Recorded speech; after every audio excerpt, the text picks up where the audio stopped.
Welcome to USMLE SARTI. We are committed to empowering IMGs. We're excited to guide you on your match journey. Don't forget to click subscribe and turn on notifications so you can get notified whenever we add new content. Also, follow us on Instagram and Twitter for the latest tips and tricks regarding everything USMLE. Now, let's dive into it.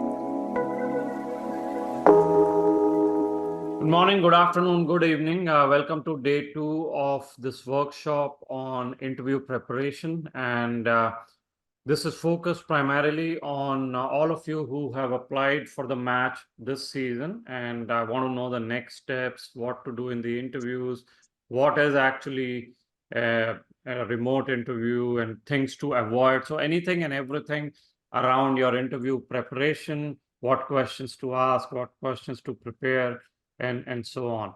So today also we will have a host of speakers, some older YOG, some recent YOG, different specialties, a program director, senior attendings, and we'll continue the same focus that we had yesterday. Before I do want to open up for a couple of questions if you have, which are pending from yesterday. I also want to make sure that you are aware, as we said yesterday, this is a very exciting time to join our interview preparation. And we do have a lot of discount offerings. So, for example, I'm sharing my screen just quickly. If you go to our website, www.usmlesarthi.com, you'll see interview preparation discount offer. If you click on that, you will be able to fill up a form and you can get up to $250 off. So there is a form right here that you need to fill up, and there is everything that you need to get in an interview preparation. In terms of the classes, you will see that we have over 35 hours of classes and more than 80 questions we do. Basic interviews, advanced interview questions, medical questions, behavioral. So you can see all of that. There is also mock interviews. So a lot of preparation. And as you saw yesterday from our panel and the students who matched, a lot of good information and a lot of help that we can offer. And then, of course, there are a lot of free blogs right here. So if you are interested, look up everything on free blogs on how to prepare, secure the interviews. And, we'll have more of this coming as we talk about what happens actually in the interview day, what do you do post-interview, how does SOAP work. But those are for later. At this point, everything depends on how you prepare and secure the interview.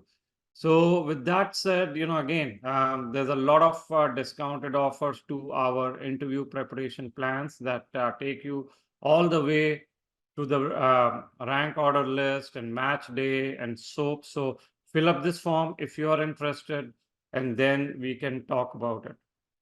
With that, let me just see if our panelists are here. Yes, so the first panelist, Dr. Shravan Reddy, is here. So let me give you the access. Dr. Reddy, you should be able to now share your screen.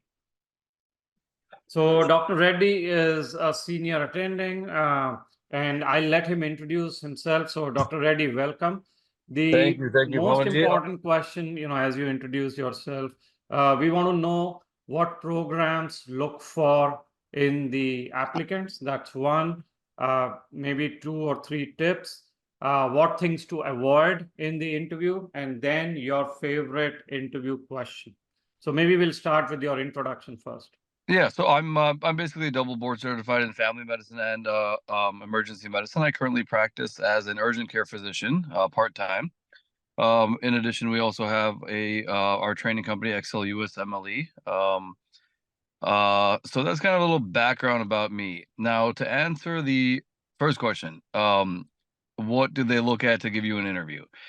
So, it's kind of a more complex question, but there's a very good thing out there. Scores are everything. Scores are something, but not everything, right? So scores do matter, but it also depends on how you build your profile. You know, what rotations have you done? What exposure have you gotten? U.S. clinical experience? How are your letters of recommendation? You know, a lot of recommendations, sorry, a lot of letters of recommendations, they're very, and this word is thrown around a lot, generic. You don't want a generic letter of recommendation, right? If you get a letter, you know, from, let's say you did a rotation at Harvard, you come back with the letter of recommendation says, you know, student came on time, student did histories and physicals. That's not really good. You were supposed to learn that in medical school, right? How to do histories and physicals. So you want something where they're talking about your personal qualities, your interpersonal skills, you know, your professionalism.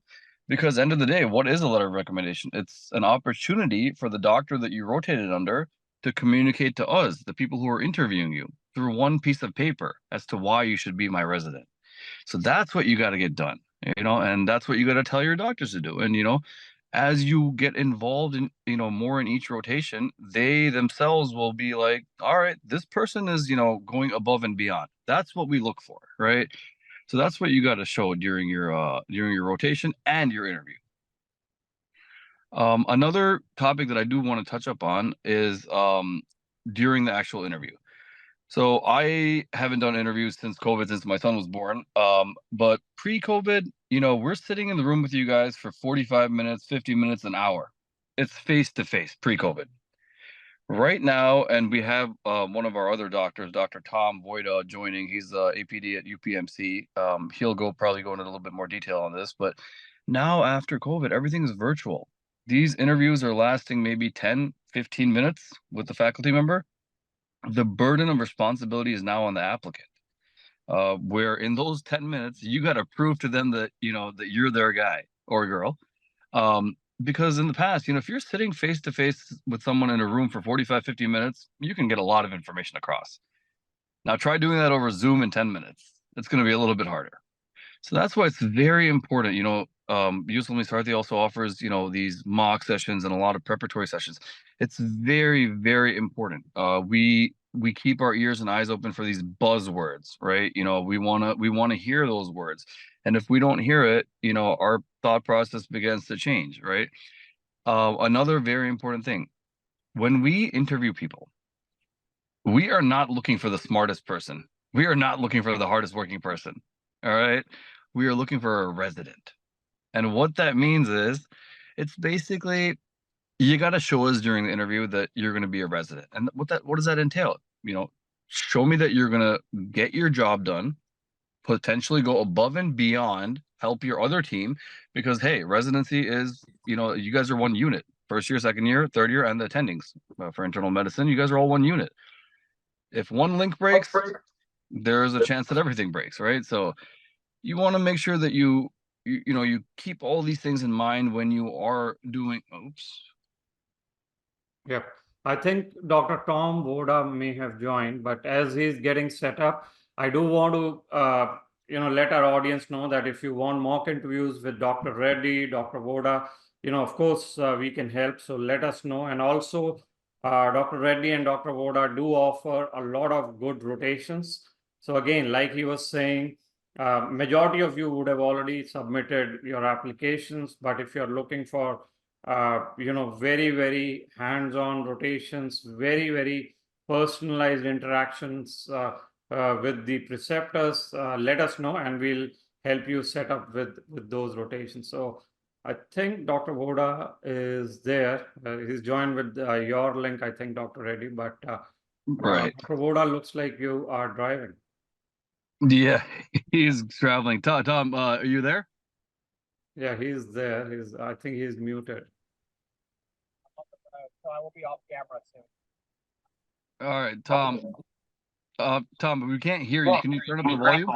Yeah, I'm off. I'm on the road. I'll be off camera soon. Okay, yeah, that's fine. So maybe you can, yeah, of course, safety is paramount. So if you can go off camera and maybe introduce yourself and then, we can get into some Q&A. But sorry. Yeah. Hi, I'm Thomas Boyd. I'm a professor of family medicine and sports medicine at the University of Pittsburgh Medical Center, and I'm faculty there. So I oversee a lot of the interviews each year. And I'm happy to answer anybody's questions that they may have regarding the process and how Excel USMLE can help. Yes, so Dr. Wojda, I think the most important question at this time is what do program directors or APDs like yourself, what do you look for before you grant an interview? And I think that's what we were discussing with Dr. Reddy as well. So what do you look for when you're granting the interview? So when we're granting the interview, the first thing we look for is that you actually have a passion for what you want to do, and that stands out. Because of the way that ARS applications and how interviews work now, many things are done online, as well as the interviews are conducted through Zoom. And because of that, program directors and faculty are getting swamped with thousands of applications. And so for the most part, they may not even look at your application past maybe a couple of pages, meaning your personal statement, your letters of recommendation, and then the standard scores or something like that. So if you do get through like the screening process, the main thing is, are you passionate about what it is that you want to go into? Are you somebody that's going to work well with others? And then are you somebody who is going to help the program out? Because they don't want people who are going to be troublemakers. They want people that are going to be team players. Right. And that's what Dr. Reddy also stressed.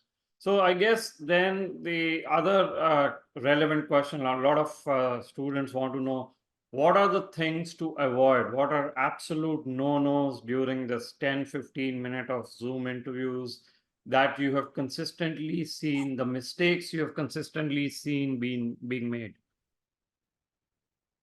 Yeah, so the interview itself can be very difficult. I think that what you want to do is you want to be able to have good standard answers, but not sound like a robot.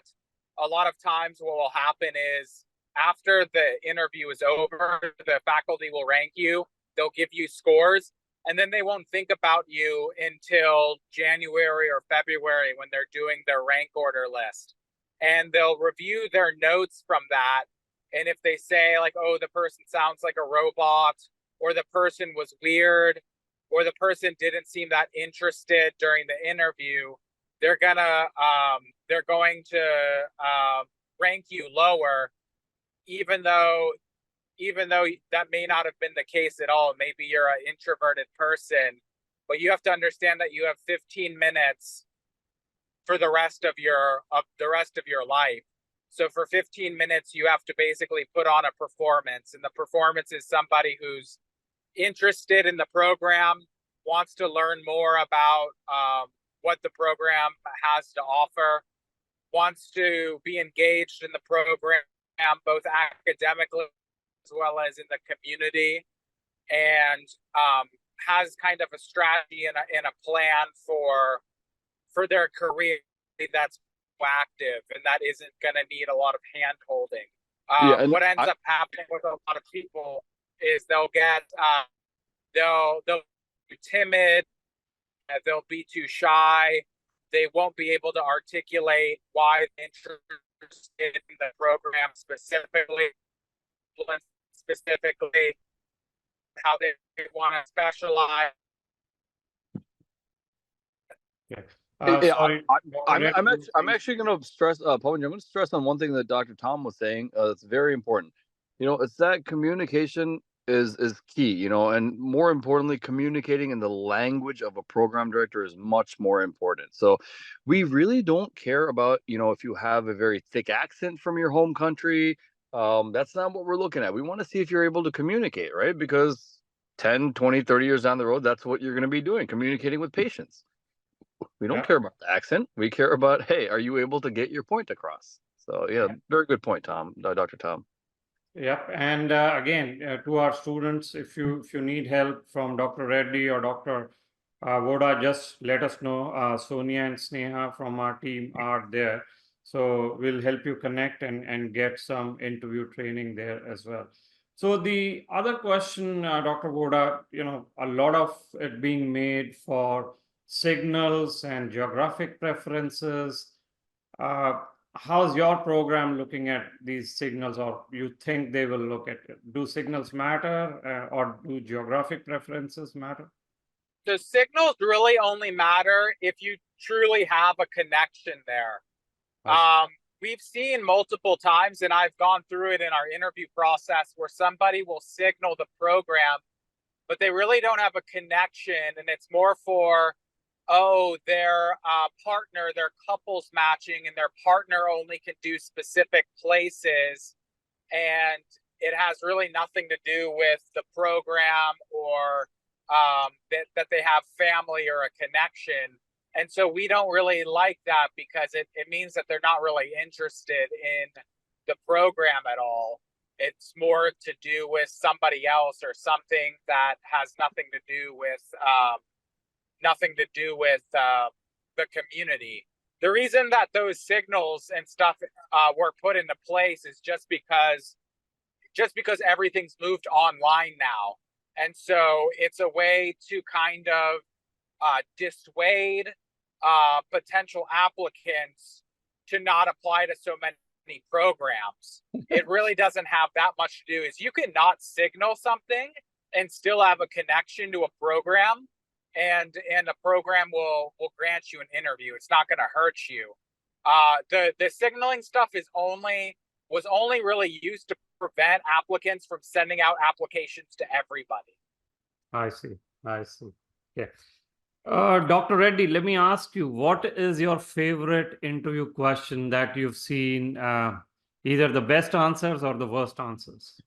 So, and I think Dr. Tom will agree with me on this. It's when we ask our questions, we want to kind of catch the student off guard, right? So instead of actually directly saying, hey, how do you handle conflicts, or tell me about how you handle stresses and that, what I personally like to do is I like to put them in a hypothetical situation. I'll say maybe you are a first-year resident, 2 months into your residency. Let's say you're on night float. Your senior says that he's got to go out to a birthday party, and he says, hey, you've already been doing this for 2 months. Are you comfortable managing? I'll be back in a couple hours. So we can frame questions 100 different ways. So this question essentially is, hey, you got an issue right here. How are you going to handle it? So, and, even a question as simple as, how can you tell me that you're a team player? All these questions can be framed hundreds of different ways. Now, what you guys should be, doing at this point, especially because interviews are coming up, is once the question is, addressed to you, the wheels automatically have to start turning in your head, saying, all right, what is this question, basically? Because there's only a limited number of questions that we can ask, but the way we can ask it is unlimited. So that's why, all these interview trainings and, mocks are very, very important. It's very important to take professional service. People think that the score, your US Only step 1, step 2 was the hardest part. Trust me, that was the easiest part. This is the hardest part. Yes. Dr. Wojda, what about you? Any favorite questions you have? So I think that one thing that's often overlooked is you're probably going to get asked either something like abstract, like tell me about yourself, or somebody's going to ask you something about your CV or about your personal statement.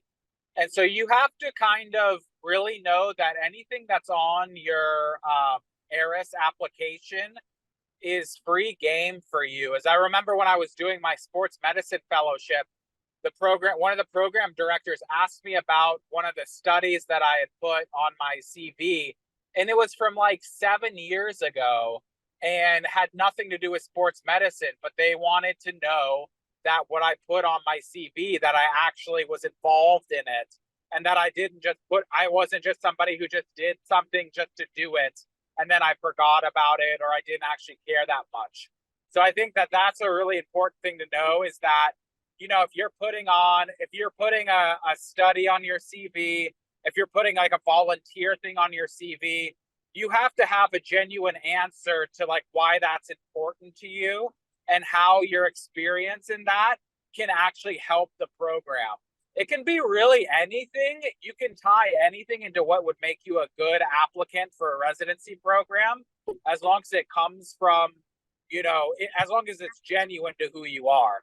But I see a lot of applicants who put things on their CVs and then they're asked about it and they just give a generic response, or worse, they can't really tell you much about what it is that they did. So Dr. Tom made such a good point over here. At the end of the day, it is your CV, it is your personal statement. If you don't know it by like the back of your hand, that comes off as a slight red flag, right?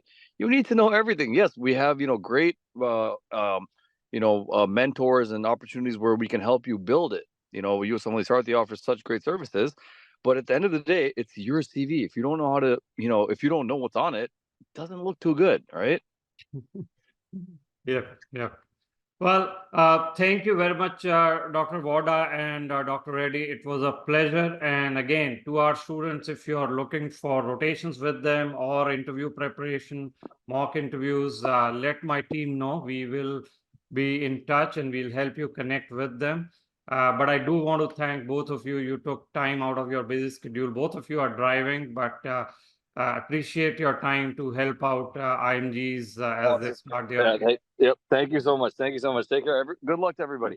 Thank you. Good luck. Bye-bye. Thank you. Thank you both. All right. Let's move on. And I do see questions in the chat. Believe me, we have most questions answered. That's how we have selected our panel. And our next speaker is Dr. Rohan Kumar, one of the most hardworking students I've ever known. So I'm going to make him a co-host. So he started his residency just this year. So he's PG1 internal medicine. So first, Rohan, welcome. It's been a while. I haven't seen you in about, 5 months. So great to have you here. And, then after your introductions, maybe you can talk to us about like Dr. Wojda was saying, these abstract questions or tough questions, which most students think are tough. How did you handle it? And then, of course, how Sarthi helped you in your outreach tips and some of those things, the interview preparation that you did. But welcome. Thank you so much. Good afternoon, everyone. Good afternoon, Pawan sir. It's been quite some time and that I've met you. And I hope everyone is having a good Sunday. My name is Rohan Kumar, and I'm a first-year resident in internal medicine in Michigan. Firstly, I would like to thank USMLE Sarthi as well as Pawan sir for inviting me and giving me the privilege to talk to all of you. We as IMGs focus a lot on scores and on our application, and interview preparation is something that often takes a backseat in the process. But I can't emphasize enough that interviews have a lot of weightage and they do matter a lot. All the interviews end with time for candidates to ask questions. Most residency programs also have an informal meet and greet with residents. All interviews work two ways. As much as the program is trying to figure out whether you're a good fit for them, you must also do your own assessment during the interviews and try to find out if they're a good fit for you. Let's say your goal is to match into a competitive fellowship after your residency. Some questions that you can ask is how the program is equipped to help you meet your career goals and aspirations. You can ask about career development as well as alumni outcomes. Some questions could be, what have recent graduates of the program done in terms of fellowships, attending positions, and what percentage of residents pursue fellowship training and how the program is able to support them. Always remember to tailor your questions according to the program that you are interviewing in. You can ask about the kind of research opportunities that is available in the program for residents. Some programs have a comprehensive website where you can see what the ongoing projects are in terms of research.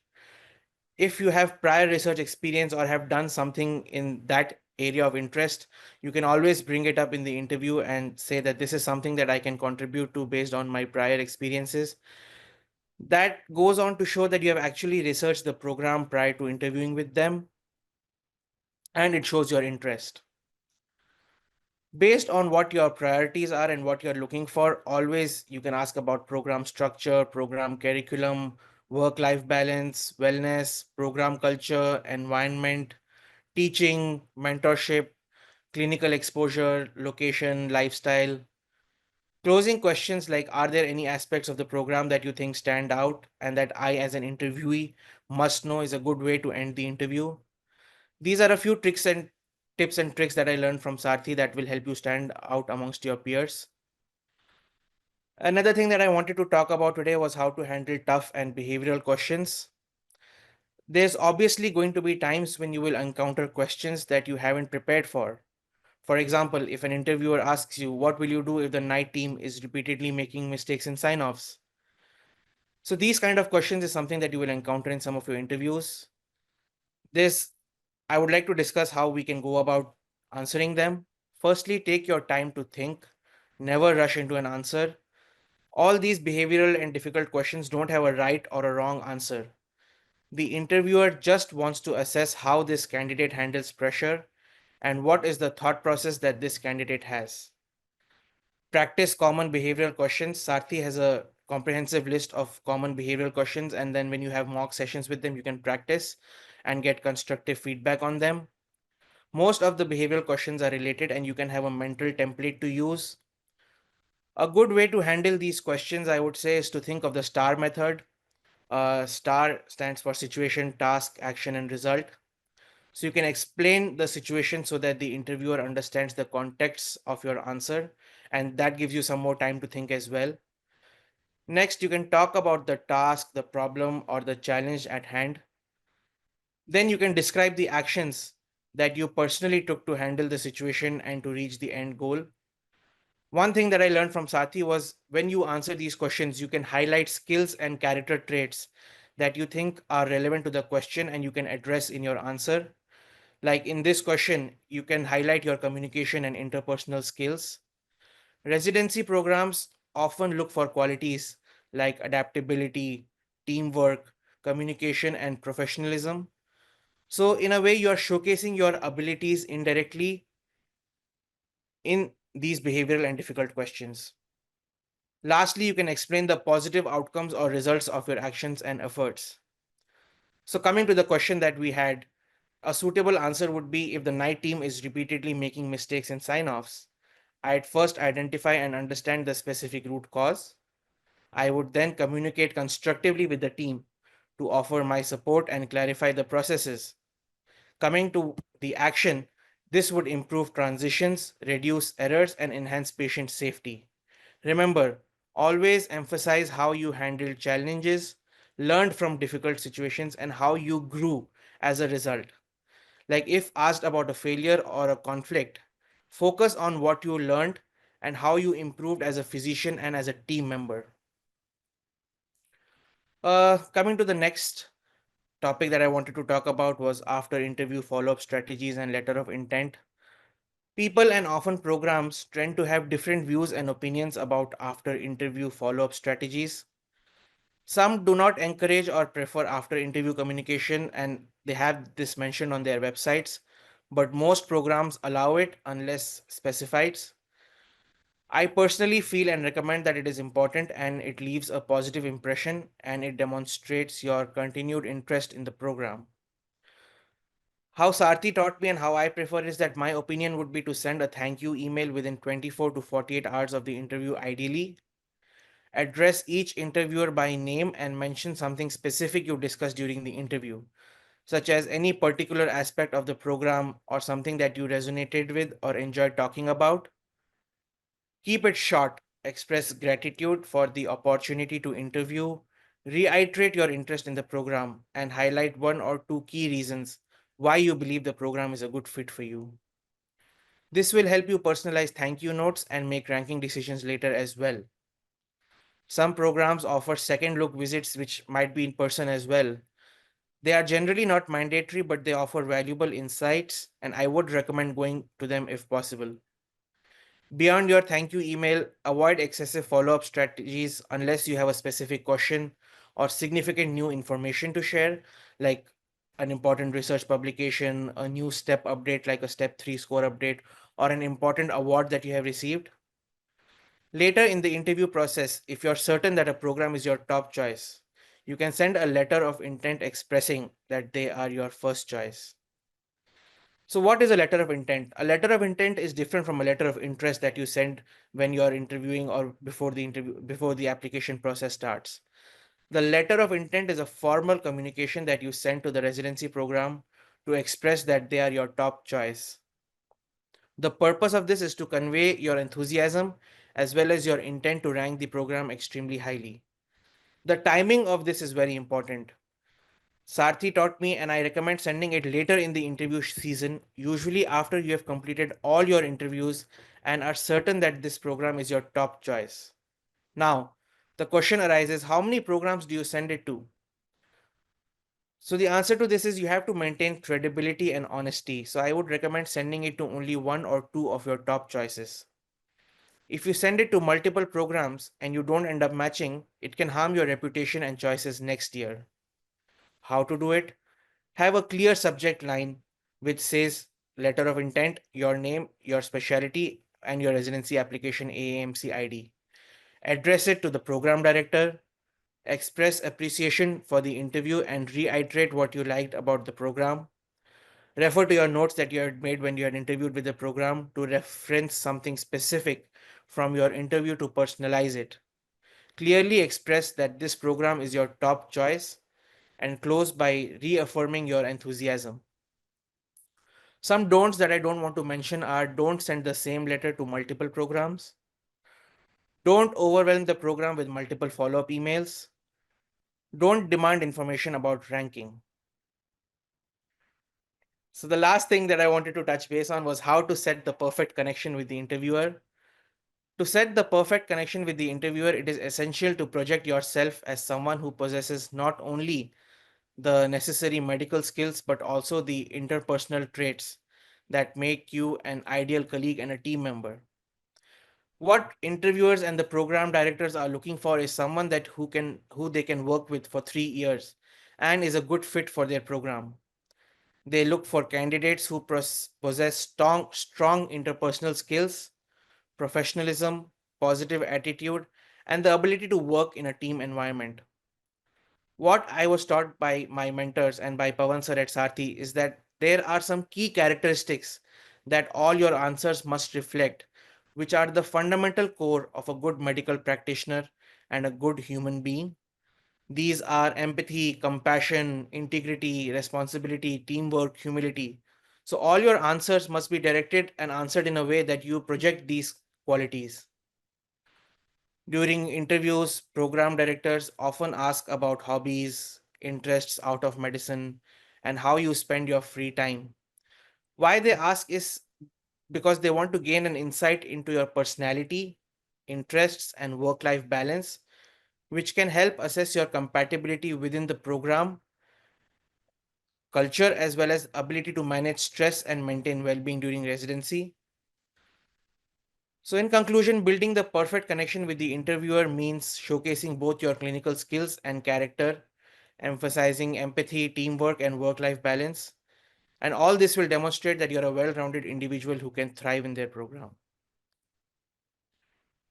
Well, thank you very much, Rohan. Much appreciate this comprehensive, detailed tips for the students. Yeah, so great, and hopefully you are enjoying Michigan. Yeah, yeah. Not looking forward to winters though. Well, but you'll be fine. I mean, Yeah. I know you come from Mid East, so the weather Yep. can be a bit of a shocker, but you'll get used to it. But Yeah. thank you very much. I know you took time out of your busy schedule, so thank you, and I look forward to seeing you in more of the webinars in the coming days.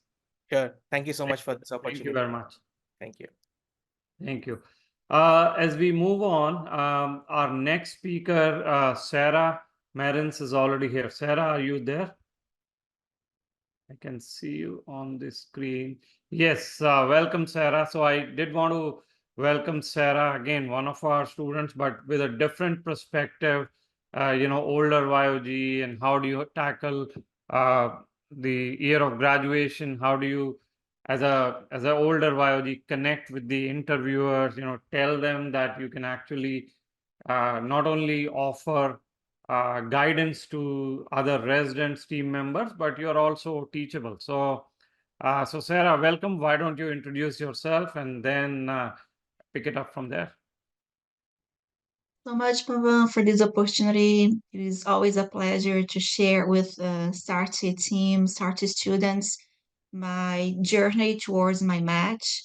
I am Sarah. I am an international medical graduate. I graduated in Brazil 15 years ago. So I matched as an old grad. I am nowadays I am a PGY1, a first year internal medicine resident in a program in New Jersey.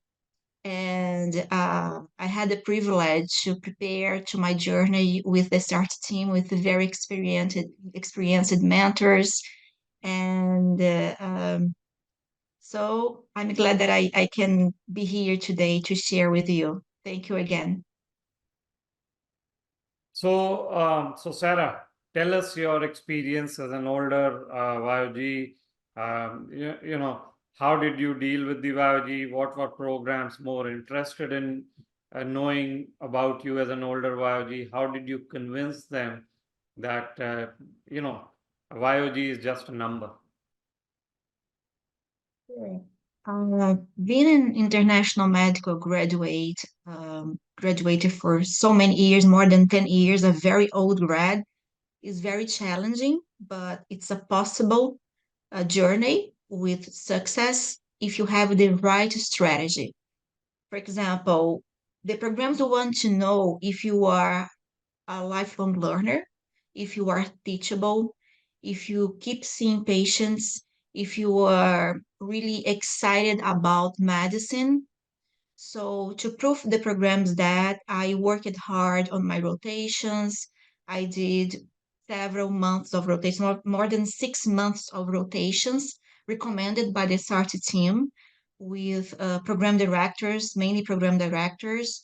So my letters of recommendation came from experienced PDs, attendants, people that had the credit to evaluate and be more reliable when the programs were recruiting me for the interviews. Um, Another thing, the interview process of an old grad is different from the interview process for the fresh grad. The questions can be different. For example, um, how can you prove me that you are a teachable person after so many years of graduation? For example, Sarah, during your training in residency, you are going to have attendings who are younger than you, who graduated after you. How you are going to deal with this? So those are questions that the old grads should be prepared to answer in a natural way, in a confident way. Um, any tough questions that you encountered as an older graduate? Yes. For example, uh, why with so much experience in internal medicine? Because I was a primary care physician in Brazil with a fellowship in endocrinology. So they asked me, why, after so many years of graduation, you still want to be trained in internal medicine? Don't you feel self-confident to be an internal medicine doctor? So I remember that one of my answers was medicine is so dynamic and there is always so much innovation in medicine. And as a lifelong learner, I keep very interested in internal medicine. And of course, I want to keep improving my medicine skills. So that's why I want to do this training. Yeah. Well, thank you. Thank you very much. Now, is there any what is your, oh, I forgot to ask, what is your favorite interview question? Actually, my favorite interview questions was about my hobbies. Ah, okay. And And yeah, they I did think, ask you about your hobbies?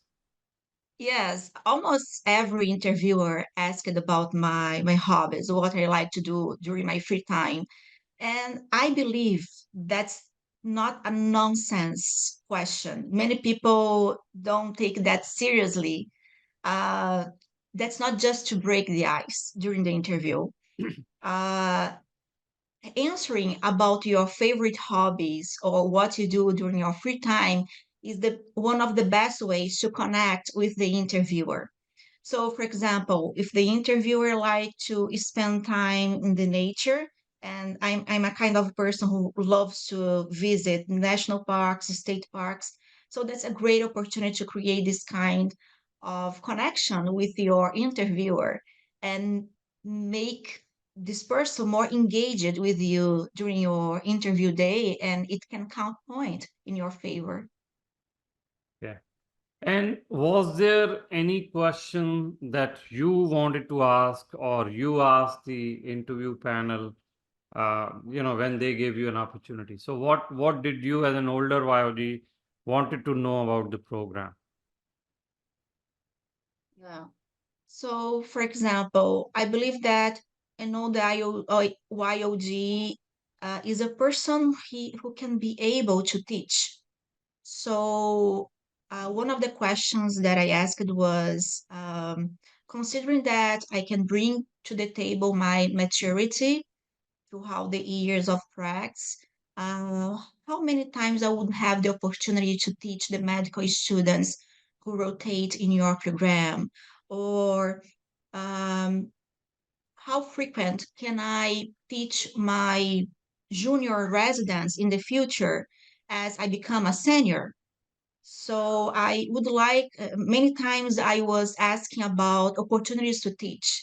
And believe me, uh, all the times I asked about that, I could see the eyes, the manners of the interviewer very interested in me when I asked those questions. The programs are really interested in forming new teachers, new attendings. So if you like to teach, this is an opportunity to connect with the interview and show them that you can possibly be a future attending after your residency training. Ah, ah. Well, thank you. Thank you very much, Sarah. Appreciate your time and your perspective as an older YOG. I'm sure a lot of students who are in same shoes that you were last season appreciate this. So thank you. Thank you. Appreciate your time. It's always a pleasure to share with you and your team my journey, my successful journey, guided by you and your team. Thank you so much. Thank you. A good weekend. You too. All right, so as we wait for other panelists, because I know some of them are running late, and Sonia, I think from our team is working with them to see how soon they can join. I did want to address some of the questions that are coming up. So it's a good idea to take maybe a break from speakers and see what questions do you have. Uh, let's see. Uh, Okay, I may have missed the questions, as like interacting with the panelists. So if you have questions, please put in the chat box now so that I can see them. And meanwhile, again, like I mentioned, if you are interested in the interview preparation, there are a lot of discounts that you can get, and maybe I'll share the screen as well. Is it a red flag to tell that I want to go back to the home country? We generally think you should avoid it. I mean, after all, uh, the system, the healthcare system here, whether it is the Medicare or others, they are investing in training you, and there is a huge shortage here. So I'd rather you avoid it unless there is a big reason. Is it too late to send letters of interest? No, it's not too late. You can send it. I mean, there's not even 1 week that is over. So how many questions on average are asked in 15 minutes? So I think in a 15-minute interview, you can expect maybe 5 to 6 And it's, remember, interview is a conversation. It's not only they're asking, you're replying. It's not that Q&A. So maybe based on one of your answers, the conversation goes to your hobbies, as Sarah was saying. Then maybe it comes back to so your volunteer work or things like that. So it depends, but a good interview is conversational. Okay, so I will take up more questions. I do see one of my panelists here, and I am very sensitive to their time. So it's my pleasure to welcome Sagarika, and hopefully you can you now have access to the camera. Yes, thank you. Thank you, Sagarika. Welcome and appreciate again. I know we've been going back and forth on time, but appreciate your flexibility. So, the floor is all yours. If you can introduce yourself and then talk about what your experience was during the interview season, what things the students should be concerned about, and how do you, how do you tell them to handle all of that? Maybe it's the low scores or whatever you want to discuss, and how Sarthi was helpful to you. Hello, hi. Thank you so much, Dr. Prabhune, to have me here. And hi, everyone. I'm Sagarika Gopalkrishnan, and I'm actually, so my journey was a little different as compared to the normal IMG path. I'm a PGY2 neurology resident at University of Louisville, and I actually started my math cycle in 2020 to 2023 cycle. So I first year was my transitional year, and I did that at Albert Einstein. And then I reapplied again for the match in order to match into neurology. So I applied twice. So it was a little unconventional for me. So initially, I do remember it was like very daunting, quite a daunting experience because you're an IMG, you're trying to figure out everything. So my first cycle, as I said, I only got 2 interviews, and they were both for transitional year because I didn't get any categorical neurology interviews. And so I believe that my interview skills kind of helped me match into one of the programs. And then I reapplied again while I was doing my transitional year to match into a PGY2 neurology program. And here I am as a PGY2 neurology, doing my neurology residency. So the biggest red flag I would say that I had was that I didn't have any USCE. And so the thing was, that's the reason why I had to go via the unconventional way and not apply into a categorical position, because not having a USCE was like a big red flag for me. And so when I got the transitional interviews, they kind of asked me, what do you plan to do? What is your plan ahead? And I was like, well, the thing was that I told them that once I match into the category, into the transitional year program, I'll try to get in more electives in neurology so that I can build up my neurology profile. And that was quite helpful for me. And that's how I went ahead and matched into a neurology program. So this was pretty much my journey, and I'm open to taking questions. So I do see a couple of questions on the chat box. The first one is, obviously, a lot of students think that it may be risky to go in for a 1 year, whether it's transitional, prelim, etc. program. So you were okay with it? Oh yeah. So the thing was, of course, I mean, I'm a J1. So the thing was, it was like a do or die situation for me. So if after I do my 1 year, first year, if I don't match, I have to go home. And then the J1 rule applies that you have to be physically, present in your home country. So, well, for my piece of advice would be that if you can match into a categorical, well and good, perfect. But it's not always going to be smooth sailing. So you got to cater your path around. And of course, it was stressful. But I guess that 1 year of residency kind of gave me a lot more interviews and a lot more insight into my own application. I started with 2 interviews in transitional, and during my neurology, I got like 13 to 15 interviews. So having 1 year experience did matter because that kind of helped me build up my CV. And I kind of stood build my CV around neurology by taking up neurology electives early on in the cycle. And the second thing was having 1 year of experience as a resident itself was like a big USCE, knowing the system, getting hands-on training, working through was like kind of a big bonus for my CV. So I believe the approach was like, it was easier for me, for the people like who interviewed me to kind of, understand, okay, we don't have to work too much for her. She already knows how to deal with the system. So they didn't have to teach me anything new. Yeah. Well, I mean, so I think the biggest decision I guess you had to take was whether to, like you said, do or die situation, take transitional or not. Yeah. And now we're getting a lot of questions on transitional, so maybe we'll take some of those. So first up is, how did you convince these transitional programs that lack of USCE is not something that will prevent, or has prevented you in understanding the US healthcare system, or patient interaction, that you can hit the ground running? Yeah, so obviously that was like a big red flag. So what do you do with the red flag? You kind of turn it over. So how I kind of went ahead with it was like, well, I know I don't have a USCE, but I've applied for the visa and I'm very close to my date, and I hope to get I hope to get my visa soon enough so that before I start my transitional year, I can have at least a month hands-on experience at any kind of clinical setting, which I've already kind of looking forward to, and I have my slot ready. It's just I'm waiting on my visa. And these are factors that are not under my control.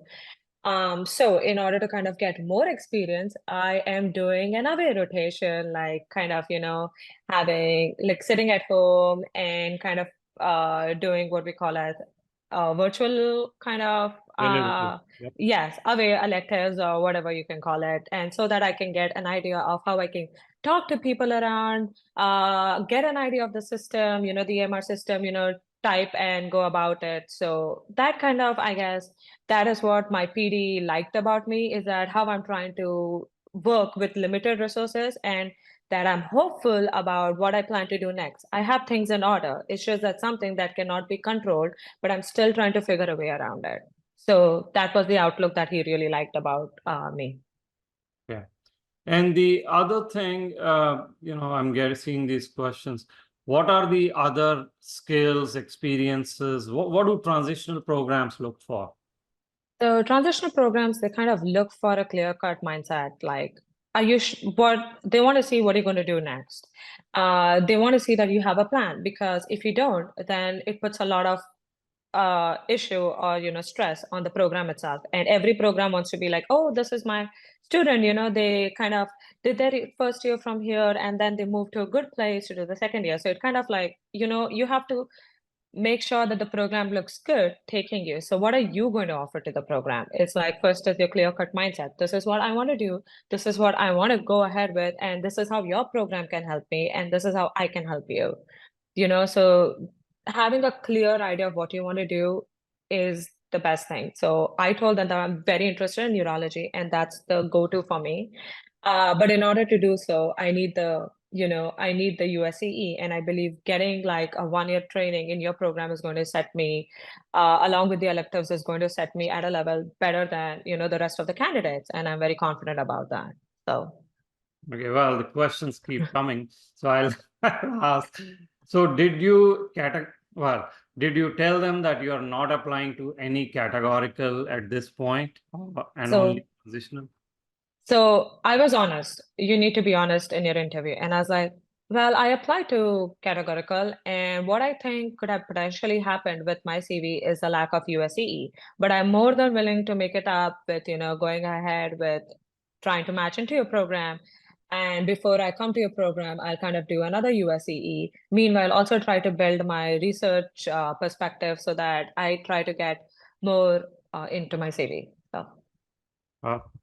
Well, very good. Thank you very much. Now, before I let you go, what is your favorite interview question? My favorite interview question. It was that's a good question, actually.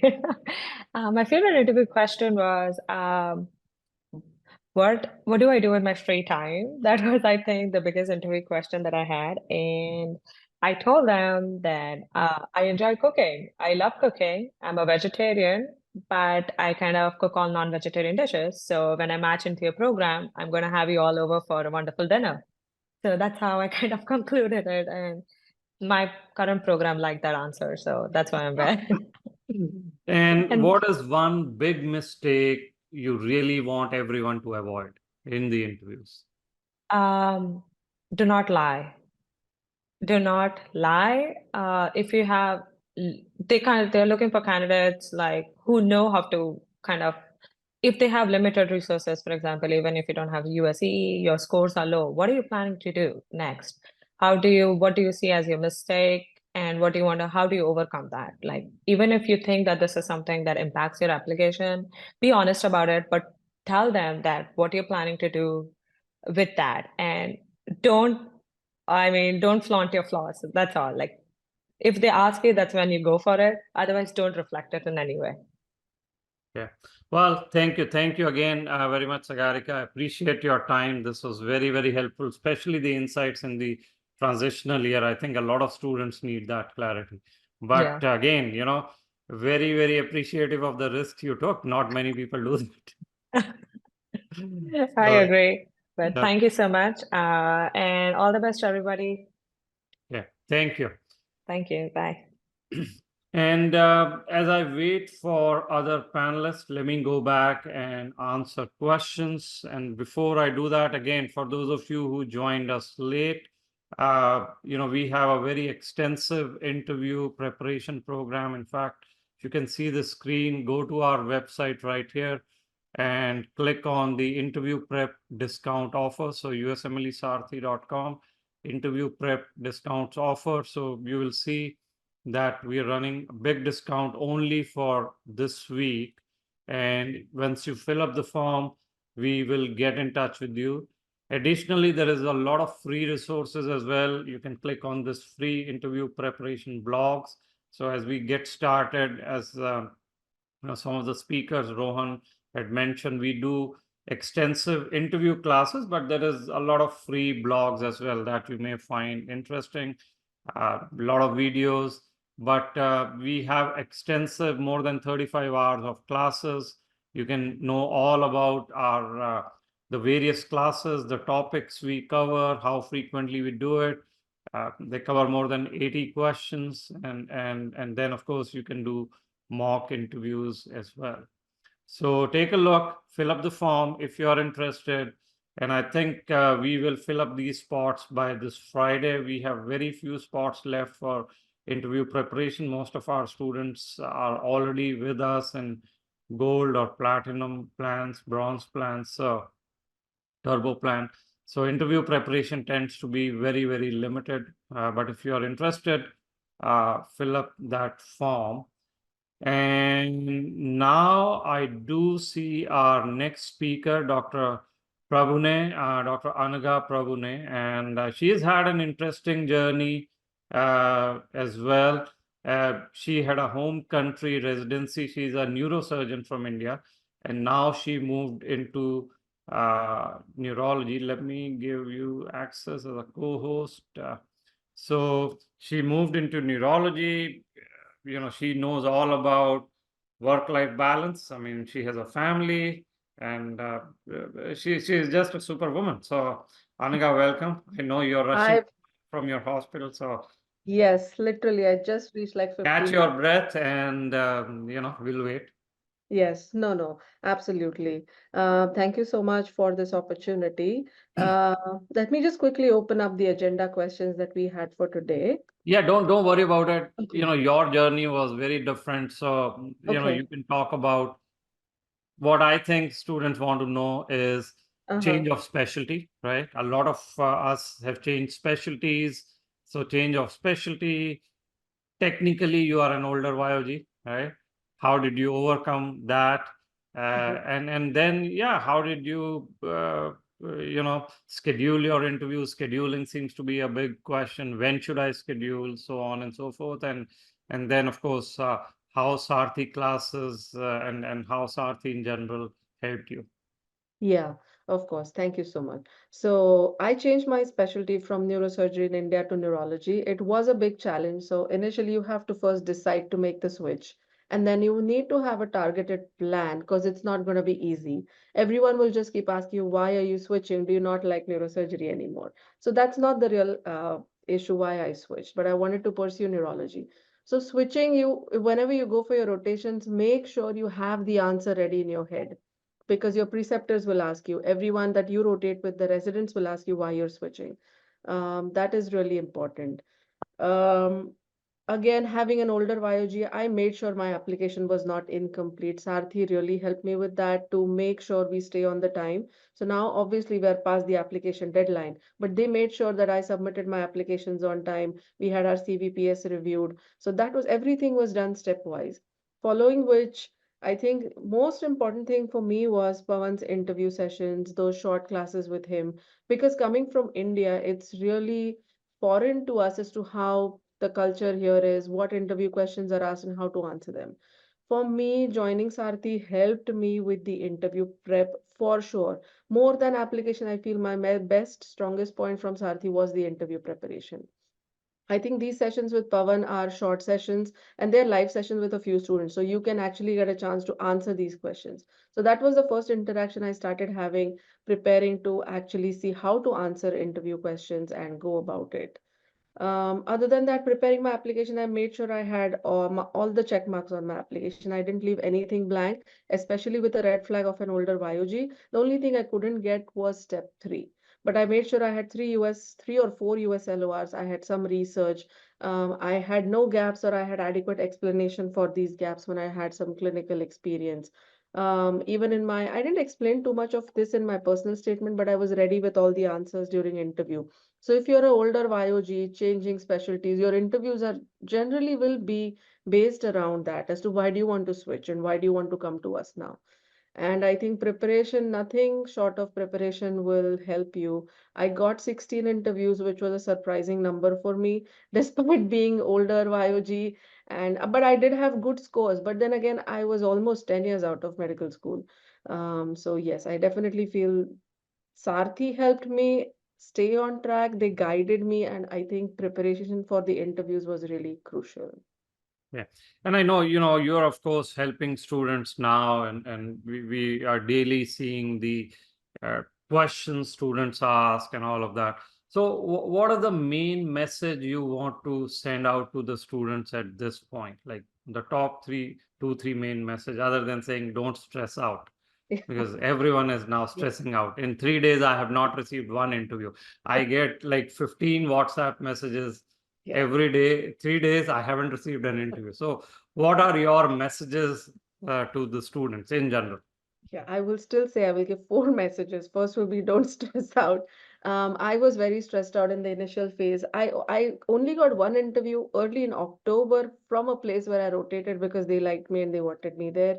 But other than that, all of my interviews were November, December, January. So IMGs will get interviews in the second half of this phase.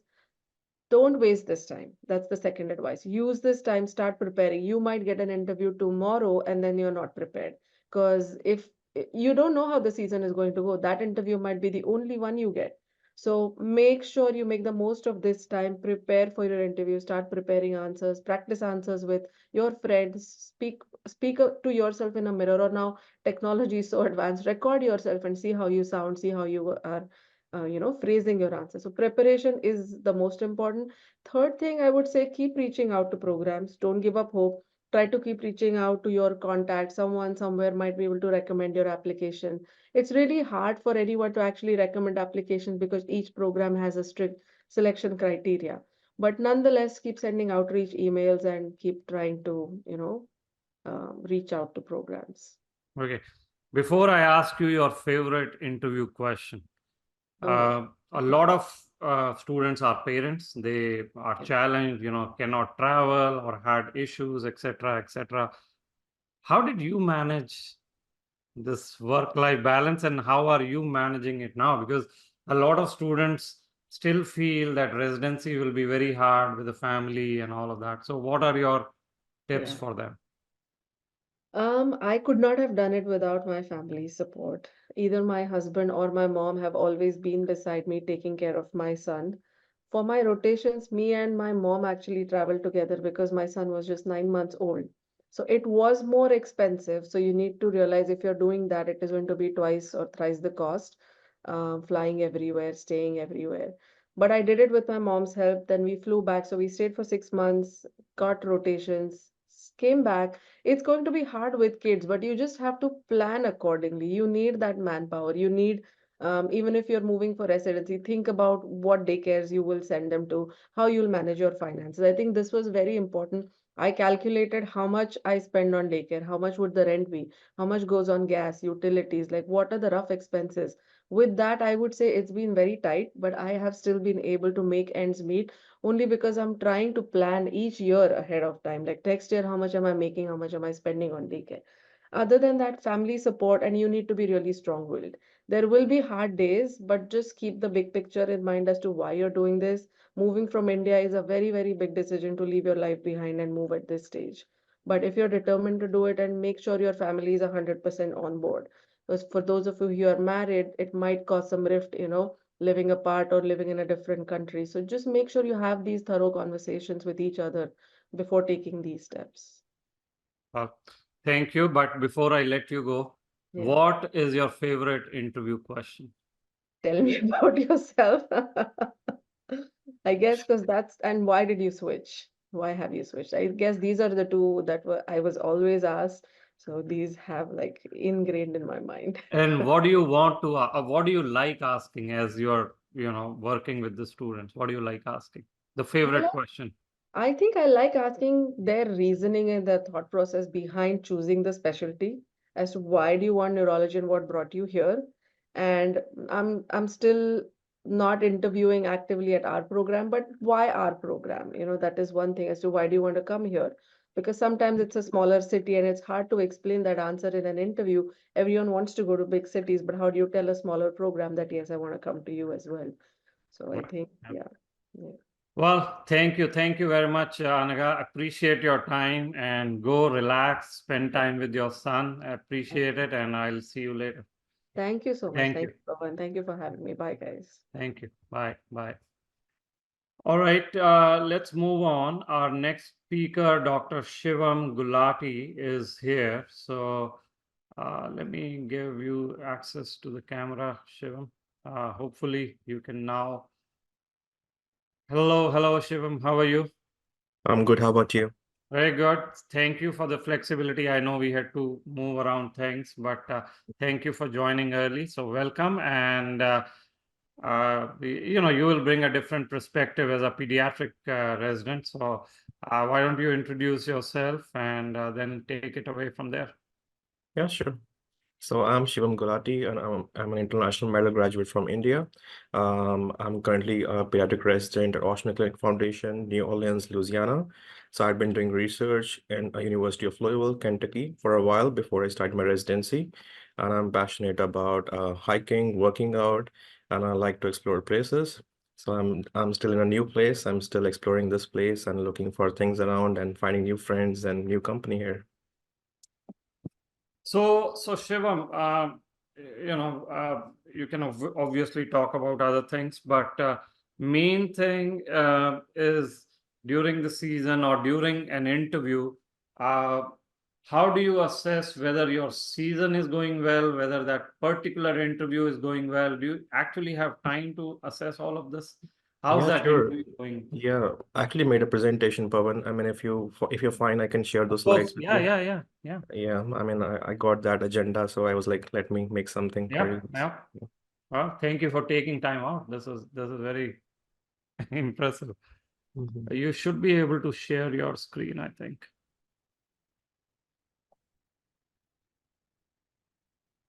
Can you see my screen? Yes. Okay, so I'll go over like a few brief points like which were on my agenda. I'll start with my like the first things which was mentioned about the red flags. So what are the red flags like you have on your CV? So that could be attempt on USMLE step 1, 2, or 3. That's one of the red flags. Second one people consider as red flag in application is if you have your graduation more than 5 years, that's second red flag. Third one could be no or insufficient US clinical experience in your CV. That could be considered another red flag. And then applying for residency, that's different from home country residency. That could be another red flag on your application. And then another one could be less than 3 letters or recommendations. Usually programs need 3 letters or recommendations. So if you have less than 3, that could be considered a red flag on your CV. And another one, the last is like one of us, like if you submit application, I know the timeline was 25th September, but if you have been submitting it late, that's another red flag that programs consider on your application. So next I have is tips, like how do you handle these red flags? Like if you have any of these red flags on your CV, how should you handle them? So if you already have any attempt or anything that's low scores of your graduations, you need to have cover up with something, you need to have a strong CV. So having a strong CV is really important, like having research experience, getting publications, getting recent clinical experience, hands-on clinical experience is preferred. That's something programs look for. And if you have a university letterhead, you get letters from university, that's considered a big plus. So getting publications as much as you can, especially in this specialty if you're applying for, that would be good. That's considered a good sign that you're working on your application. And next thing would be to be done with step 3 as early as possible. I can't emphasize enough like how competitive it is getting these days for applications. And if you're not done with step 3, they're just gonna drop your application. But you still have time. You still have time till application submission. So be proactive. Get done with step 3 as early as possible. And before the application, the rank order list timeline, that would be great if you could submit the application, be done with step 3 by then. And I mentioned, so use recent LORs in application. You might have old experience, old letters of recommendations, but having recent letter of recommendations and recent clinical experience matters. And that's something if you have red flags, so you need to have those. Additionally, if you have red flag, start reaching out to programs. I can't emphasize enough how important it is to maintain the communication with the programs, reaching out the communication emails. I think Pawan will elaborate you later on as well. Like how important it is, especially have red flags, like reaching out to programs as early as possible. That would be great for your application and making the program director look at your application, especially if you have any of that in your CV. Coming on for residency interview, right? Like if you already have red flags, but now you're in residency interview, how do you take ownership? Like how do you handle those questions for the red flag? So the program director can already see that red flag in your CV. So take ownership of that red flag. Like, if you're already old graduate, you can't do anything about it, but take ownership that, I'm old graduate, but I have been doing this, like I have been working on this aspect. I have been doing the clinically active, I have this publication. So, and if you have an attempt, just take ownership of the attempt. Just don't make excuses for, if you have any like attempt or anything, just say, like I understand that I had this attempt on my CV, but looking on to say, like I have worked on this aspect and I've been working on this, which has really made me a better person. And that's how I have been working on my red flag, and that's how I have become a great candidate, and I'll be a great fit for your program. So handling that, like those, like if you already have an interview, that means they consider your CV as really good. So you need to make up those things in your interview, like how to make them understand and communicate those things with the program. And if you have gap years, like if you have been out of graduation, explain them, what you did, like elaborate the work done, like in the gap years, like if you have been in research, have you done publications? Have you done clinical experience? Have you been clinically active? Like, what have you been doing? Like, if you have been 5-10 years out of graduation, so explain them and justify them, like if you are working towards it. And if it's about step 3, tell them about step 3. And like I said, it can be done with it, and just be done with it before you submit your rank order list. That's really crucial, especially like in this time where it's getting so competitive, looking at people application, having step 3. That's like one of the, like a bonus on your application. Okay, so how can you overcome challenges of red flags? So like I said, red flag doesn't define you. Like if you have anything on your CV, it doesn't define you as a person. You are much stronger than that, and you're much better than that. So explain your work, like explain your dedication, like you have in this journey, like you have come this far. So, you explain to them, like, I didn't come this far, only to come this far. So just explain your work, like you have worked toward the specialty, toward this journey, and how much you have worked, and show them, express them, make them know, especially in interviews, let them communicate with them.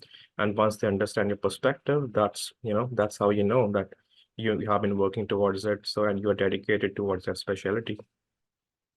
And if you have research experience, discuss about a research experience in the specialty. Like if you're working on it, so like I've been doing research, I did research on infectious disease, I did research on COVID-19. That was a big thing, especially in the COVID, like the pandemic time. So I had like almost 10 publications on COVID-19. And the programs director used to ask me about those, how did you manage that time? How did you work on COVID-19? Like, what did you do? Like, it's like a new thing. So they would always ask me about vaccination, about those papers are published. So always good to, have those in your CV if you can, just the best you can. And if you submit the application late, just have a reason, like why was the application late? Like if I have, step 2 was late, I had this, something going on. So just explain them for your reason for the late application. And like the Pawan said, this is the first question, like he was asking about how do I know if my interview is going well? So this is really important to see, how the program director is feeling once you communicate with them. See if if you have an engaging body language. See if the program director is looking into your eyes. So that's the cues which you have to watch for. Like interviewer is smiling, he's leaning forward, he's maintaining a good eye contact while he's nodding in agreement. So these are some good signs to look for that makes you think that interview is going well, and it gives you a positive affirmation. And the interview asks you follow-up questions. He asks you, like he's more interested on your work publications. That means, he's really interested in the work you did. So that means it's a sign that you're doing well on your interview.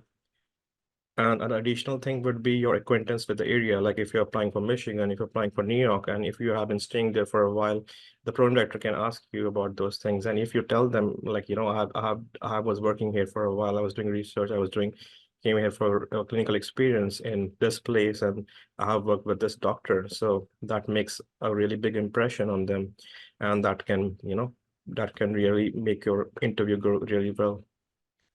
And having family there, like it's a big bonus if you have family in and around that area. So if you tell the program about it and communicate with them, that's another bonus in your interview. And having common hobbies and interests, like, I've seen many times, like, interviews will communicate program directors or chief residents, they have common, if you have hobbies and interests which align with the residents or even with the doctors interviewing you, like if I'm passionate about cricket, if I'm playing soccer, if I'm playing basketball, if I like cooking, like that's really engaging. They'll start talking about it. This is something I like as well. Like I like to play basketball, I like playing soccer. So let's talk more about it. Like which team do you support for? So that makes your interview stand out. You'll stand out in the interview. Like, that's like common interest with the program and the program faculty there. And last but not least could be interviewer appreciates you and he gives you positive feedback.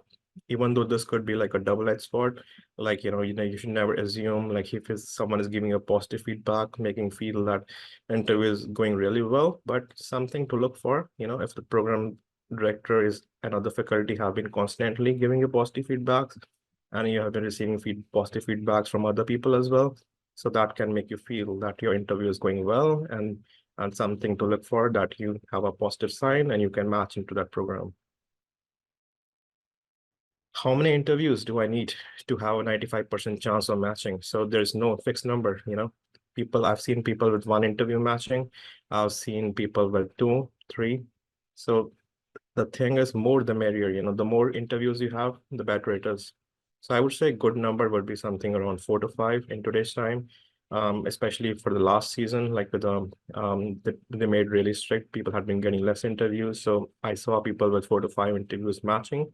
But usually an interview number of 10 gives you a security of matching. So if you have like 10 interviews, you feel pretty safe, you feel pretty secure that you have a chance of matching and you won't feel like you didn't match. So that's like a good number. So like I said, interview performance matters. Take every interview seriously, even though you might receive 15 interviews, 20 interviews. Take every single interview as a last interview, as the only interview. You want to go for it, like, just fight for it, practice for it, work for it as much as you can. Like I said, that's what's most important. So keep practicing each and every day. Since the time you have right now, look at the questions, common questions asked. Keep practicing, keep finding friends around whom you can discuss, and then that will bring closer to your goal.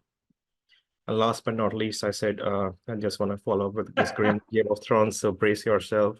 You have worked so hard, you have come this far. So interviews are coming. Be patient. Just be patient, and you have already, worked so hard for it. Well, thank you very much, Shivam. This is excellent, very comprehensive. One last thing before I let you go, which I'm asking everyone: what is your favorite interview question, or what was your favorite interview question? Some of the people usually ask me, like, what made you persistent in this journey? Like, since if you have been out of graduation, like, what made you stay in this journey, and what have you done so far? So, to keep yourself engaged. And also people feel, people get stressed out, you'll get, like emotional drained. So that's a common question, like what you do to prevent yourself from being drained. Like, what do you like to do outside of work? Like, like I would tell them I like working out, I like to hike. So, that would keep myself mentally strong, emotionally active. So that's a common question people ask, because a lot of the people who, like, including me, who have been interviewing, they go through this mental breakdown. They might have, something going on. So they usually like to ask, like, what do you do for fun? What do you like to do outside of work? So they want you to know as a person as well, not just, what's on your CV. So something different out of the box. Yeah. Well, thank you very much, Shivam. I appreciate your time and the time and effort you put in this presentation. So appreciate that, and hopefully you are enjoying your residency. Yeah, I know it's busy, so I'm still getting used to it, but that's how it is. Yeah, I know. But All yes, right. thank you. Yeah, And you're if welcome. you can Thank you, stop everyone. sharing Good the luck screen. with this journey. Yeah. Yeah, Okay. thank you. Thank you.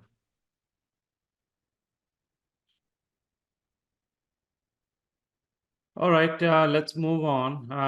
Now we have Dr. Mongia, and I know I called her and said, can you join early? So thank you, Himani, for joining early. We had to move our agenda around, but welcome. So I think I gave you access to the video, so you should be able to share your screen and video. And yes, Can you see my screen? yes, we do. And again, thank you for helping out the IMGs, and take it away. You can introduce yourself and then go from there. Okay, sure. Thank you so much. And thank you for this opportunity. Hi, everyone. I'm Dr. Himani Mongia. I'm a PGY1 in internal medicine. And I'm so glad to have this opportunity to talk to all of you today, because interview prep can be a bit nervous process. There's so much going on, and we have this thought process that some of us have an older graduation year. So I had an older graduation year, and I was always thinking there was this sort of stigma around being an old graduate. It's often called a red flag, and there are certain reasons why people view it negatively. But in this conversation, I want to focus on, is it really a red flag, or is it an opportunity for you to present your strengths, your experiences, and more so your emotional maturity? So at this point, if you are an older graduate, you've been out of med school for some time, probably you've done some jobs, probably you've done some research, probably you've had some leadership experiences. And all in all, this makes you a competitive candidate because you have acquired these skills. To break it down more so, how would you present yourself? How would you present yourself in an interview, and how to present an older graduation year as a strength? So the first thing that you can do is you can emphasize on your experiences and your skills. For example, if you've been a medical officer and you've been working for 2 years or 3 years, you would have a lot of experience with diagnosing and managing a lot of clinical cases. You would have reached out to consultants, you would have reached out to other attendings, and you would have managed a lot of complex cases by yourself. So you, in this time that you were out from the medical school and you're starting residency, you've gained more clinical skills, which do make you a competitive candidate. Other than that, if you were working different jobs, you have also learned how to multitask at this point. Maybe you were doing research and you were working as a medical officer. So that is something you could add to one of your strengths. And then, of course, if you've done 1 or 2 years of research, that's pretty great, because by the time you're entering residency, you're becoming a competitive candidate because you know how research is conducted by now. You've probably published a few papers, and you are showing that when you're entering residency, you're not just going to do the clinical stuff, but you're also going to contribute to the program by doing more research, by going to conferences. So that would be your strength as an older graduate or as someone with an old graduate year. The second important thing that you can showcase about yourself is maturity and perspectives. So if you've been out of med school, you've had some jobs, by this time you must have learned some soft skills. We all have been. I was an older graduate, I was doing a job, and I found myself in situations where I had to deal with different attendings, or I had to deal with different managers. Some of them were pretty easygoing, some of them were a bit challenging to deal with, but all of these challenges helped me hone my soft skills. I learned how to approach conflict in a better way, how to de-escalate conflicts, how to create a positive working environment. So these are the soft skills that you have gained in this time, and it would be really important to showcase these things and share your experiences. I'm sure, like, you must have learned it by now, that when you say certain things, it should always be followed by examples. Every statement that you're making, for example, oh, I have soft skills. What soft skills do you have? What was the situation? What happened? What action did you take?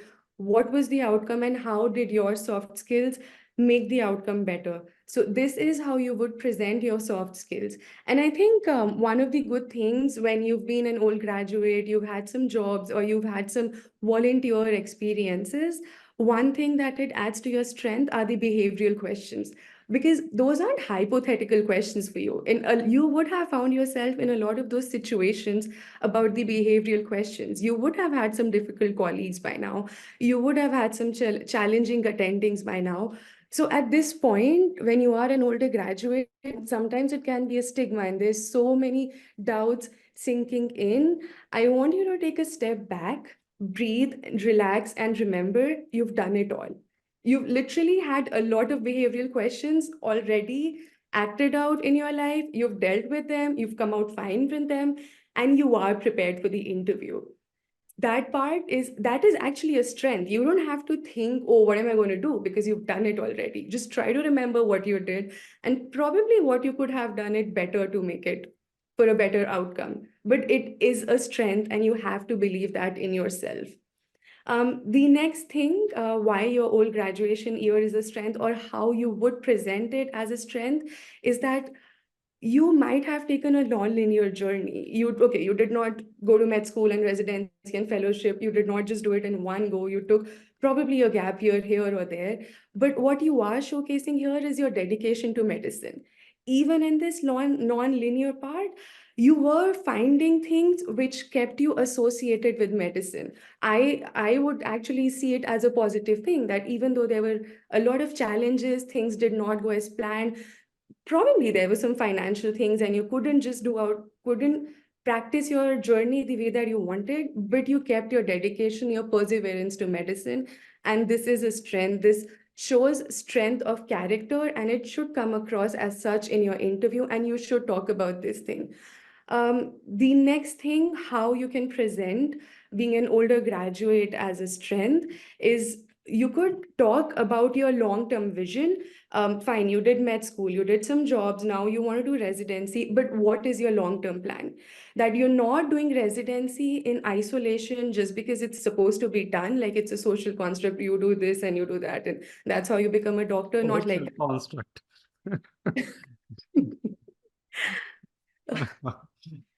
Okay, So- sorry. It was just fun. Okay. So you have to show that you've actually thought it through, how whatever you've done till now fits into your plan, what you're doing fits now, and what you envision to do into the future. You have to close the loop. You have to show a long-term vision. You have to show why are you choosing to do residency now? You've been out for 2 years, you could have done anything else, but why are you doing, and how is that relating to your long-term vision? And at this point, you have to have a long-term vision. If you have a vision, you believe in yourself, that is the only way you're going to be able to sell it. It's you're selling your dream here, but then you have to have a well thought out plan. Uh, and the next thing is why another point which I thought contributed to my profile and which helped me. Sorry, that's my cat in the background. Just ignore that. And don't have your pets around when you're interviewing. Not a good idea. Some people like animals, but yeah, no, not very professional. Sorry.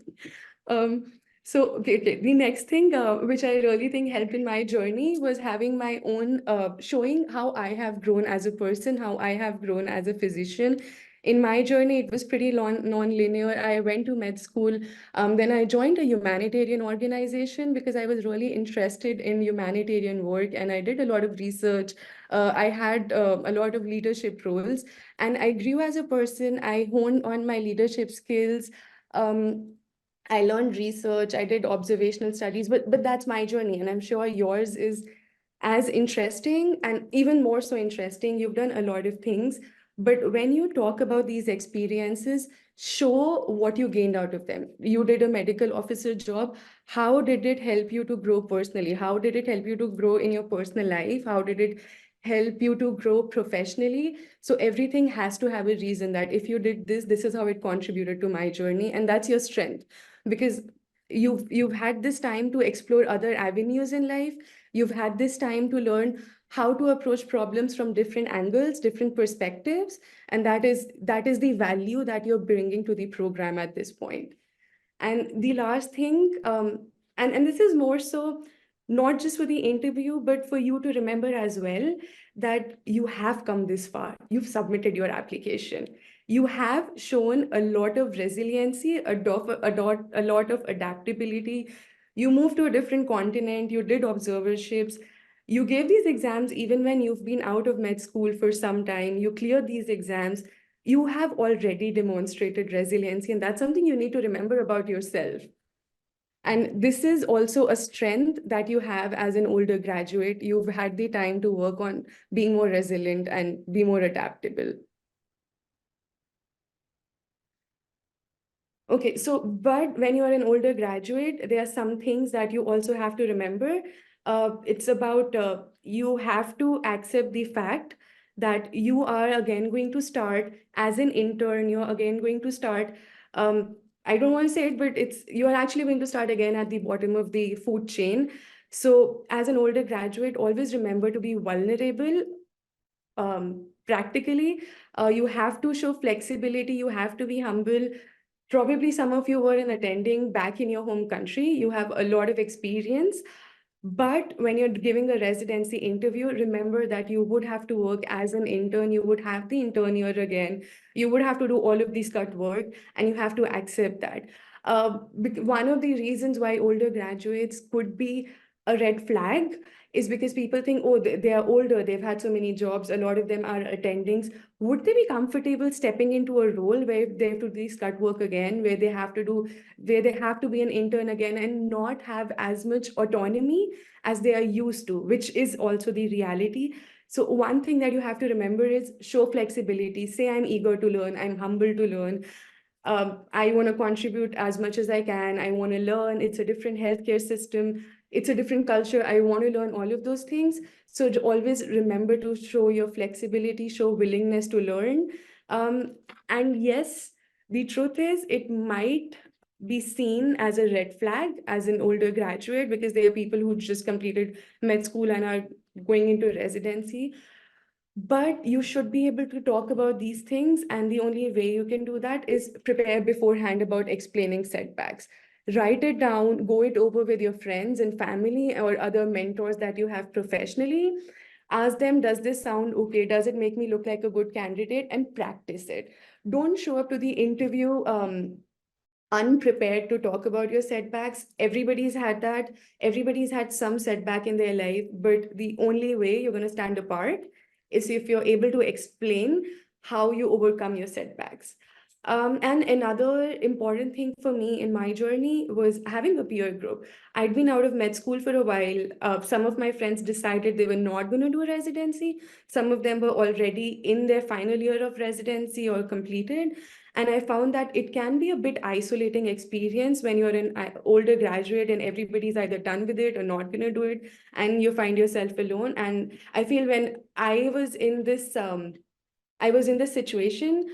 Being a part of the Sarthi group really helped me. I remember there was this Telegram group, and there were a lot of people on it, and you could see a lot of them were in the same journey as you are. And it feels good to have a peer group to see there are people in same situations as you are, and to be able to connect with them, to be able to discuss things. And a lot of time there would be questions that I wouldn't be able to think by myself. Like those were pertinent questions, and I could not think about it, and somebody else would ask them. So that's one added value of having a peer group. And other than that, the best advice that I got was from Pavan sir, and I think it worked really well for me. And I'm going to give the same advice: network, network, network. Reach out to anyone, anybody you've met on the journey, observerships, if you did a clerkship, an old college senior, you might think, hey, we want friends back in med school. Like, is it weird that I'm just going to reach out to them? Like 3 years after med school, we weren't even friends. You know what? Just reach out to them. You do not have much to lose at this point. Reach out to them. Probably they might be friendly, probably they might not, probably they'll help you. But the only way you're going to get an answer if you do reach out to them. You have to do that. You have to be okay with the fact that some of the people might not help you, and that's okay because they have a lot going on in their lives. They're attendings, they're residents, and they're really busy. And some of the people are going to help you. But all of this is going to happen if you reach out to them. You have to network. I listened to Pavan sir during my journey last year, and it helped me score extra interviews because I had these doubts like, hey, I wasn't even friends with this person. Like, am I just going to reach out to them? But I did, and it did help me. So that's the most important advice I think I'm going to give to older graduates. Worked for me, and I really hope it works for you as well. And all the best. You've come so far. You've done half of the journey. You're done with applications. Well, thank you. Thank you very much, Himani. Appreciate. And this is amazing. As an older graduate, I know you've gone through a lot, and now, of course, you're on the other side. So great. Before I let you go, favorite interview question? So I think my favorite interview question, it's a pretty generic one, and it's not, but I really like this when they ask you, so what do you think you can contribute to our program? I feel like that is such a good tailor-made question, right? Everybody should know it really well, practice it, and it gives you the opportunity to present yourself the way you want. That's like taking control of the situation and presenting yourself as the best version of yourself. That's my favorite question. I actually wait to reach that part. Well, thank you. Thank you again, Himani. Appreciate your time and the help you have given the IMGs and the Sarthi community. So thank you, and have a great weekend ahead, or rest of the weekend, I guess. Thank you. Thank you. Bye. Bye.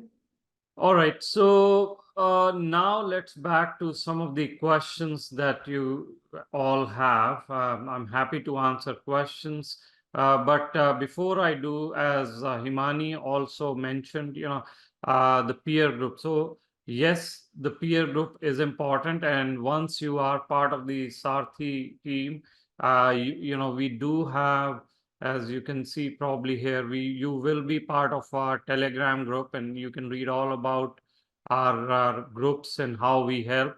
So let me just show it to you in terms of the interview preparation,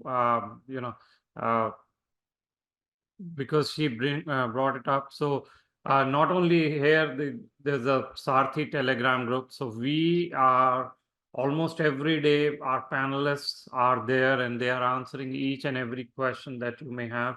And this is in addition to the classes, like I spoke about, the live classes that I do other panelists also do. So we have more than, I think, more than 10, 15 classes which repeat, 80 questions, mock interviews, and program-specific guidance. So over the last 10 years, our students have been interviewing at all different kinds of programs, and we have gathered the type of questions they ask, the exact question they ask, and once you get the interview, you can actually get access to that database from the program about the questions they like to ask. So that, I think, also very helpful. And when our students say, they did not get any question which was they were unprepared for, that's because, we do our due diligence as well. So again, if you are interested, go to the website, fill up this form. If you really want to start the interview prep, I think this would be a good time to start the interview prep, whether with us or on your own. If you're on your own, go to our free interview prep blogs, videos, and you can take it from there. With that, let me just open up for question, and I apologize, you'll have to type it again because there was a lot of things going on in the chat group. So if you, okay, so I think questions are coming and I'll answer them. When do IMGs start getting interviews? Interviews can come anytime. Many of our students have already received interviews in internal medicine, family medicine specifically, but it's only 3 days. So it depends on your profile, whether you signal the program, whether you rotated with the program, high scores, etc. Programs have started sending out interviews, but like Anagha and some of them told you, you cannot panic. It'll be a while. October, November, even in January. October should be a good time where you'll get a lot of interviews. Can you share difference between the two plans, interactive versus video-based? So interactive is live classes. All these classes are recorded, but some of you may not even have time for live classes. So the on-demand or video-based is the recording of the same classes. Okay, so they are not live for you. You get the recording, but in both the plans, you do get a time with me. You can set up as much time as you want with me. You will be part of the Telegram group. Like I said, all these questions, like Himani also mentioned, the peer group, our panelists will be answering questions. So you will be part of that. You can take mock interviews as well. But the main difference is live versus recorded classes. Okay. Recording of the webinar, yes, we are aware, you may have missed parts, so we'll see, and we'll try to upload it. But like I said, these things take time in processing and all of that. So hopefully you caught a chunk of the webinar. When is a good time to send letter of interest? You can start sending it now. If you need more help, specifically what to write, how to write, all of that, we cover that in our classes. How do you know if the program is going to rank you after you are done with the interviews? We will get to those. Interviews have just started. Ranking, how programs work and how they rank you, not rank you, all of this we will be covering in several other webinars. But like I said, all this is part of our interview preparation. We go into each and every aspect. This is not the time to go over how programs rank you. It's too early, but believe me, it's all covered in our classes. What kind of buzzwords should we expect and look out for? Like I said, too early at this point. If the program is saying great profile, we'll be in touch. I mean, that's the best you can hope for. They will probably be sending out interviews, and a lot of them would be sending out generic emails at this time. Thank you for your interest, and they'll send you probably some questionnaires and all of that. Are tele-rotations considered USC? Absolutely, it depends. There are different types of tele-rotations. There are didactic-based tele-rotations, and there are tele-rotations where you will actually be assigned patients. You can present to the attending, have EMR access. We do have a lot of such tele-rotations also, so it depends. Will they communicate via thalamus? Yes. Majority of programs use thalamus. They should be communicating with through thalamus, but there is no rule. They can call you to set up an interview. So have a US number. They can email you. So check your email. Okay. But yes, thalamus seems to be the majority. So do these classes sessions happen in IST or US standard times or flexibility? So most of our classes, so I'll give you, we do weekends, weekdays, there are so many classes. Most of these classes will happen that will cover both the Southeast Asia and US Eastern Western time zone. So, we start like, if it's a weekend, we start around 8:30, not 8:30, 9 p.m. IST, those kind of things. 11:30 a.m. Eastern. Weekdays can be around 3 p.m. Eastern.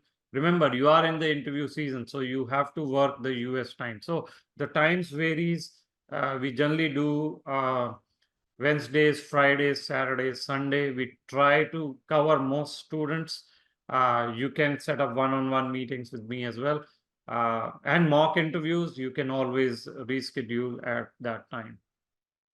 All classes are anyway recorded. So if some weekday you miss a class, you can always watch the recording. For example, tonight we have a class. It's I think it's 8 p.m. Eastern as well. So it depends on this. Can we record the interview? Which interview? The program interview or the Sarthi interview? What is the USMLE Sarthi match rate for pediatrics? How many programs your students usually apply to? So we've not broken it down by specialty. I'm happy to do it after this season. Pediatrics is one of the most highly favored specialties now. I will tell you though how our breakup is. Majority, I would say about 60% of the students, 70 maybe, apply for internal medicine. Then some of them obviously FM. So primary care, IM, FM, then it's pediatrics, then it's neurology, pathology. That's kind of the breakup, psychiatry. And then the other 15% tend to be surgery, OBGYN, and some of those specialties. Overall, our match rate tends to be about 85, 87%. So never record a program interview. That they can really, they'll find out. It's generally against their, policies, rules. But, if you are like, I think Himani also said, or other applicants, be honest. If you want to record, you can ask them, but don't do anything without telling them. Anything else? Anything that you want to know about our plans? Like I said, if you are interested, we are running discounts. So, take care of that and let us know if we can help. Any other question that I can answer for you? I'm just putting this link that you can go to. It's just a link, but this is where the discount is. And Sonia is also putting these discounts out. So if I missed a question, ask again.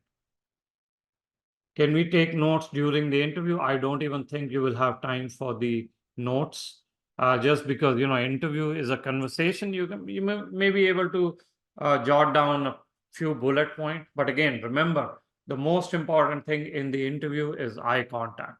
So if they feel you are reading, then it's a big issue. Can Sarthi help me with radiology residency? Absolutely. We have radiologists on our panel. Whether it's the start from scratch to the match or just the interview preparation. Yes. Do step 3 scores matter? Will it just pass? Will hurt the interview chances? It depends on your profile, right? Any 3-digit score, anything which is scored can come back to matter. In general, 230 is a reasonable step 3 score. Can giving step 3 score in November increase your interview chances?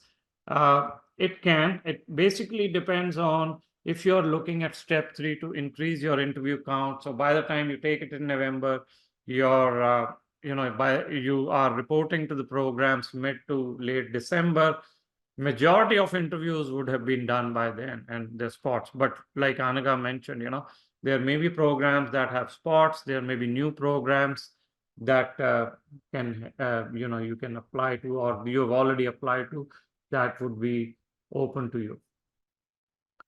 What is the best time to schedule your interviews? Again, depends when you get it, depends what options they give you. I generally prefer mid-October and later. So, do you have the discount for only mock interviews? Unfortunately, not only mock interview discount. Like I said, we are too full. At this point, there is no discount for only mock interviews. How to avail discount or interview preparation? There is a link that Sneha just posted. Just go to this link. So you can fill up that form. We'll get in touch with you, and then you can avail of that discount. So it's all right on our website. Is 205 step 3 a red flag? It's done and dusted. Don't worry about it. Have your confidence and give a comprehensive overview of your profile to the programs. At this time, it doesn't matter whether it's a red flag or not. The good thing is you have done step 3. So look at it in a positive way. If you're asking it's a low score, absolutely. Can we directly connect over WhatsApp number for a call? I'm happy to help if you want, but I will need profile and all the details on the reason for the call. Sonia, if you can just put out my phone number, but realize that I do not reply to WhatsApps just like that. No, Sneha or Sonia, give me my WhatsApp number, not yours. So give my direct number.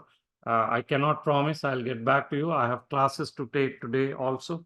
But if it's urgent, we will talk. So this is my number. Anyone who wants it can grab it. It's a US number. So put your put the country code, etc. Don't call me, text me, please. WhatsApp. How recent should the LOR be? Is 1 year prior LOR okay? 1 year prior LOR is not generally okay, but at this point, I'm assuming you've already applied. It is what it is. So generally this season LOR, I guess 1 LOR from last season could be okay. How to reach out to programs at this stage. This 2-day workshop hopefully taught you that. If you need more details, like I said, in our classes, this is what we are doing currently. Each day, every day, we are doing, how do you reach out to the program? What questions to ask them at this point? How are you able to get the interview now after applying? What do you tell the program and all of that? So great question. Why did you come to US after you did your residency in the home country? One of our speakers, Anagha, and a couple of others had the same situation. And this is where you have to convince them whether it was the same specialty, different specialty, what, as a physician, you're always learning. So what do you expect to learn? What do you expect to contribute? So all that goes into this answer. A lot of students come here after doing their residency. Is it okay to have 2 LORs from 1 elective from the US? I guess you've already applied. Generally, if you've done a 1-month rotation, I like 1 LOR, but 2 LORs could be okay in certain situations. Hopefully you have 4 LORs in total. All right, that was all. Hopefully you grabbed some useful information over the past 2 days. It was useful, helpful. Do give us feedback. You can type it here in the chat. How did you like it? What is the other thing you want us to cover in the upcoming webinars? All of that, you can just post it here. If you need help in the interviews, I'm going to keep this open so you can grab the link. Sonia and Sneha just put the link of the 3, our interview preparation, the discount offers, free blogs, all of that. They'll put the links. You can grab the links, and hopefully they are giving their number as well. So you can grab that, and hopefully this was useful. I wish you good luck, all of you. The season has just started. So we'll have a lot of offers for you, a lot of free webinars, but also, again, if you are in. Thank you so much for watching. We hope that video provided valuable insights for your journey. Don't forget to subscribe to our YouTube channel and follow us on Instagram and Twitter. And check out our website for details on how we can guide you to a successful match.